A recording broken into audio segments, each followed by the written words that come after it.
Good morning, students. Hopefully, all of you are okay. Now, today I am going to start a chapter that is known as the semiconductor. Okay. So, before going to the part semiconductor, let us clear about the idea about the conductor and non-conductor or insulator. So, what do you mean by conductor and non-conductor? Conductor is the material through which electricity can easily pass, right? And what is non-conductor or insulator? The compounds or the materials through which electricity cannot pass, right? So, what is the semiconductor now? Semiconductor is basically the intermediate between these two things, that is conductor and insulator. Why such so? The reason behind is that the conductivity of semiconductor is in between this conductor and insulator. Now the thing is that why we say so, or what is the atomic background behind that a material becomes conductor or non-conductor or semiconductor. Let us get the idea about the energy band. Now, what is when a material can conduct? That means if there is free electrons inside the material, then we can say that the material is a conductor, right? Such as for the metals. For metals, as it has so many free electrons, that's why they can conduct. But for the non-metals, they don't have the free electrons, that's why they can't conduct, right? There are some exceptions, but in general, that is the basic thing or basic reason. That's why a metal becomes conductor and a non-metal becomes semiconductor, right? So, now the thing is that where these electrons are staying such that the metals are being able to conduct, right? So, the reason is that in the conduction band, there are the free electrons of the metals present, right? So, therefore, a metal can capable to carry the current, right? And for semiconductor, for the non-conductor and insulator, no electrons are present in the conduction band. That's why they cannot conduct the electricity. And for semiconductor, some electrons are present in the conduction bands. That therefore, the conductivity of the semiconductor is in between metal and non-metal. Okay. So now the thing is that what is this conduction band? Conduction band is nothing but the energy band. The energy band concept that you have learned in the chemistry, right? So there for a electron, for the for an atom there are orbits, and that orbit is treated as the energy band, right? So if I consider some orbits,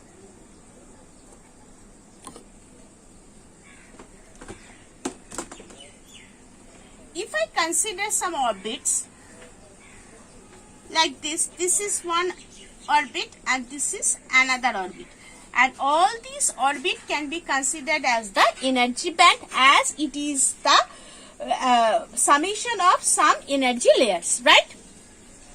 And now the thing is that, and the gap between these two energy band is known as the energy gap. Suppose this is E1 and this is E2. An electron can jump from here to here as well as from here to here. This is the basic concept that you have learned in your chemistry, right? Now, the thing is that for electronics point of purpose, we consider that there are two bands, two energy bands, and these okay, there is two energy gaps. What is these two?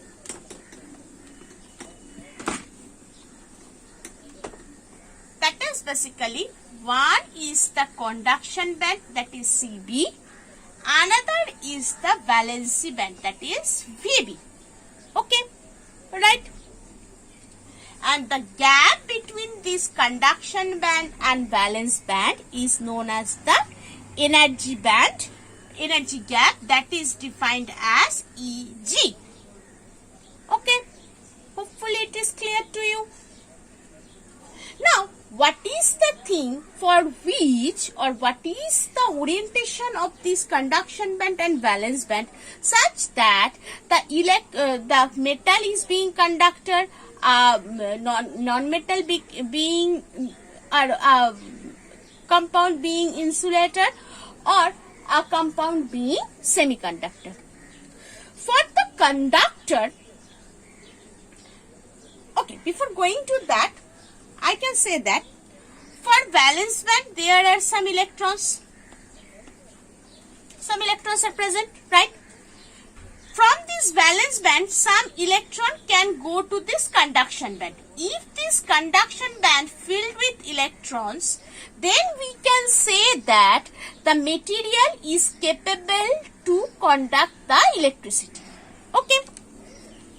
So, for metal, what is happening? This conduction band and valence band, this is conduction and valence band, are just overlap each other.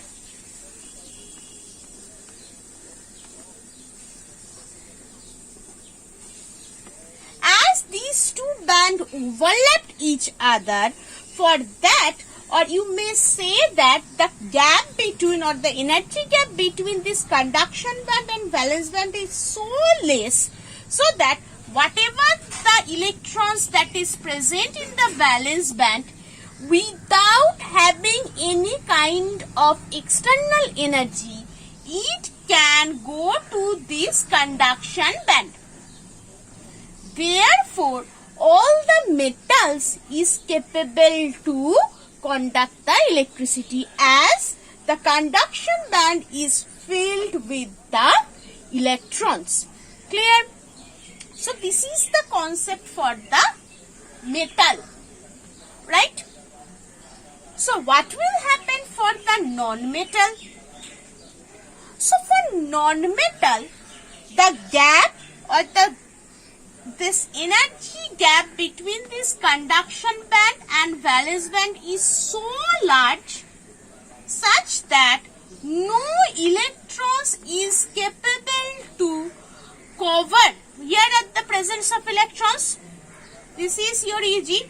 Whatever the energy I provide to this element, the electrons cannot capable to jump from this valence band to this electron band, conduction band.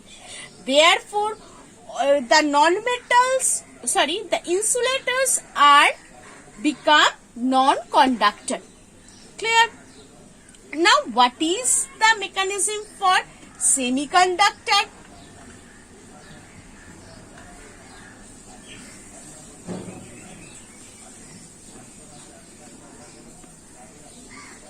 Semiconductor purposes, this energy gap EG is not so high compared to the insulator and not so close compared to the metal. Therefore, what is happening? If in some cases, whatever the excited electrons that is present in that valence band, without taking energy, it can go to the valence band.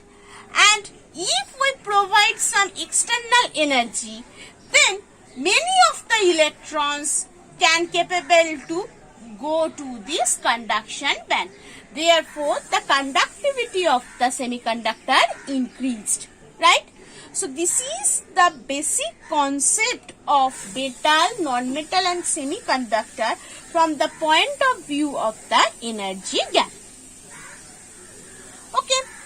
So, in the next class, I will continue with the next part of this chapter. Thank you.